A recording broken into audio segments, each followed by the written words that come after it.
On his wedding night, the most feared man alive chokes to death on his own blood. Alone in a tent surrounded by gold, he terrorized an entire continent to collect. No enemy sword touches him. No army finally catches him. He just doesn't wake up. That man is Attila the Hun, and his death isn't the exception in this story. It's the rule. 6 of the 7 men on this list spent their entire lives making other men die violently, and almost none of them went out that way themselves. Before we get into it, hit like and subscribe, and drop a comment telling me where you are watching from, and out of the 7 men on this list, how many do you think actually died in battle? Start with the name most people would put first on any list like this. Alexander of Macedon conquers the largest empire the ancient world has ever seen before he turns 30, crushing armies from Greece to India and never once losing a major battle in his life. If any man in history earns the right to die on a battlefield, it's him. Instead, in Babylon in 323 BC, he develops a sudden fever after a night of heavy drinking, and within about 2 weeks, he's dead at 32.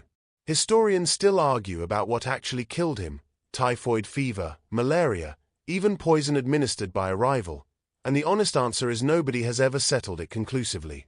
What's not in dispute is what happens next. Alexander leaves no clear heir, and, according to legend, when his generals ask on his deathbed who should inherit his empire, his only answer is that it should go to the strongest. Within years, that empire, the largest the world has ever seen, tears itself apart in the hands of men who spent the rest of their lives fighting each other over it.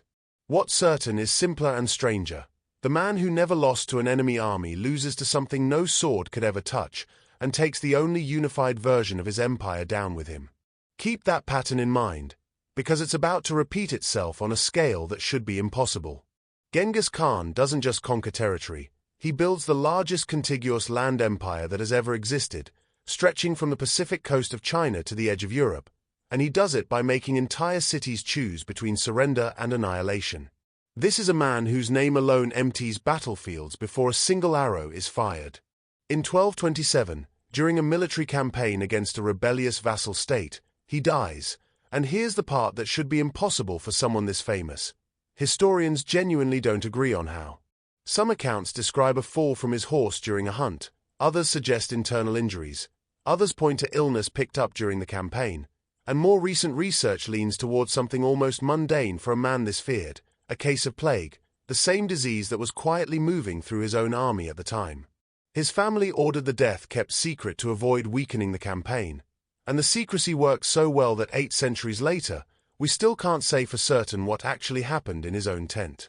The man responsible for one of the largest death tolls in human history dies quietly enough that we don't even know his own body's location today, deliberately buried without a marker to keep it that way forever. Then there's Attila, whose death opened this video, and it's worth sitting with exactly how uncertain it actually is. This is a man the Romans call the Scourge of God, a man so terrifying that his approach alone convinces entire cities to empty rather than face him. He survives decades of warfare against 2 empires. And then, on the single happiest night of his life, celebrating a new marriage, his guards find him dead the next morning, drenched in blood with no visible wounds, his new bride weeping beside him. The most repeated explanation is a severe nosebleed while heavily intoxicated, but that account traces back to a historian who wasn't even in the country when it happened, gathering the story secondhand well after the fact. Other ancient sources suggest something far less accidental: poison, or even a blade in the night from the bride herself. Nobody has ever proven which version is true. What's certain either way is almost the same point. The single deadliest thing to ever catch up with Attila the Hun wasn't a Roman legion. It just happened in a bedroom instead of on a battlefield. Rome has another name on this list too, and this one comes earlier in the timeline, but the pattern holds. Alaric, king of the Visigoths, does something no enemy has managed in 800 years. In 410 AD, he leads his army into the city of Rome itself and sacks it, an act so shocking to the ancient world that some contemporaries genuinely believe it signals the end of civilization. Word of the sack reaches a scholar named Jerome in Bethlehem, who writes that he's so stunned he can barely speak, calling Rome, the city that had captured the whole world, itself captured. It's the single greatest triumph of Alaric's life, the culmination of years of broken promises and failed negotiations with a Roman government that kept treating him as a problem to manage rather than a power to respect. He doesn't get to enjoy it. Within months of taking Rome, Alaric falls ill with a sudden fever and dies before he can consolidate anything he'd just won, or even decide what to actually do with the empire he'd just humiliated. Legend claims his soldiers diverted an entire river to bury him in its riverbed, then killed the slaves who dug the grave to keep its location secret forever. Whether that detail is true or exaggeration, the core fact isn't in dispute. The man who broke Rome doesn't get more than a season to actually be the man who broke Rome. By now you might be noticing something. These aren't isolated flukes. This is what actually happens to men who spend their lives on horseback in unsanitary military camps, drinking heavily to cope with the violence they inflict and the violence aimed back at them, far from anything resembling modern medicine, and constantly on the move through unfamiliar climates their bodies were never built for. A wound from a sword gets seen, gets bandaged, becomes a story. A fever creeps in quietly, with no warning and no glory attached to it, and by the time anyone realizes how serious it is, there's nothing left for even the most feared man alive to fight. Fear doesn't stop a fever. It never has.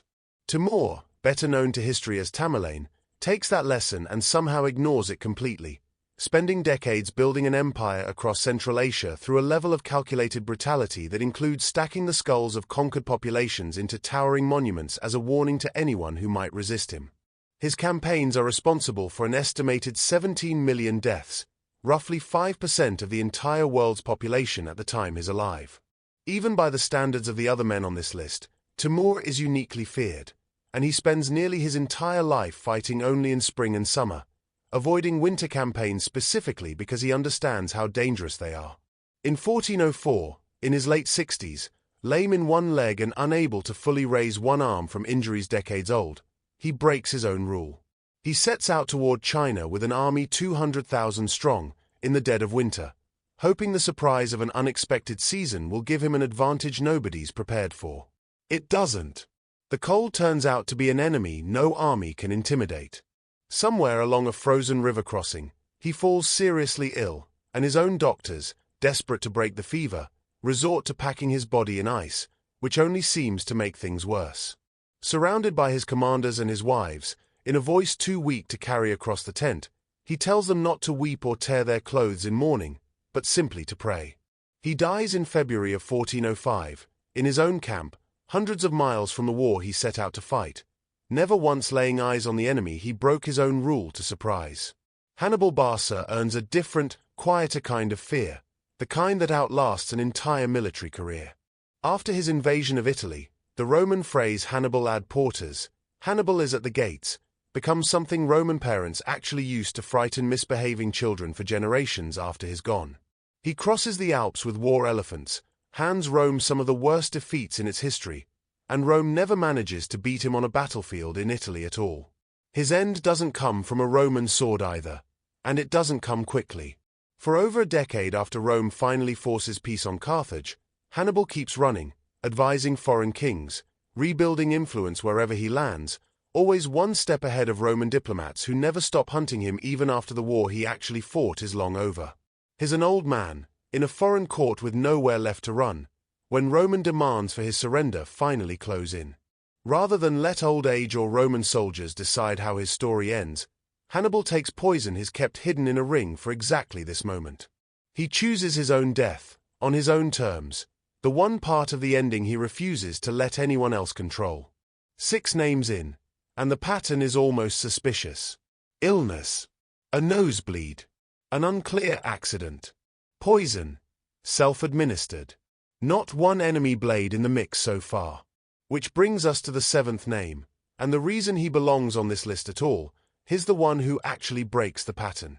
Erik Bloodaxe earns his name through a career of genuine, well-documented violence as a Viking king and raider, feared enough across Northumbria and Norway that his reputation follows him through multiple exiles and returns to power. And when his death finally comes, in 954, it comes the way you'd actually expect for a man like this, just not quite in open battle. Fleeing across the desolate Stainmore Pass after being expelled from York for the final time, Erik and a small party, including, By some accounts, several allied kings and earls traveling with him are ambushed, likely betrayed by a supposed ally who tipped off his enemies rather than shelter him. He goes down fighting, blade in hand, badly outnumbered. Exactly the kind of violent, weapon in hand ending none of the previous 6 men got. Archaeologists digging at the site centuries later have found weapons and human remains consistent with exactly the kind of brutal, chaotic skirmish the old chronicles describe, physical proof sitting in the ground to back up the story. He's the exception standing at the end of this list specifically because he's the only one who is one. 7 of history's most feared men, and only one of them dies the way the legends around all 7 would have you assume. The other 6 are proof of something almost darkly funny about fear itself. It's an incredibly effective weapon against other men, and it does absolutely nothing against a fever, a bad night of drinking, or the simple bad luck of a fall from a horse. You can conquer continents. You can make entire cities empty out before you arrive. You can be so terrifying that a phrase about you gets used to frighten children for 1,000 years after you're dead. None of that buys you a say in how your own body eventually fails. You still don't get to negotiate with your own bloodstream. If stories like this, the parts of history that don't make it into the highlight reel, are what you come here for, subscribe, because there's a lot more of this coming.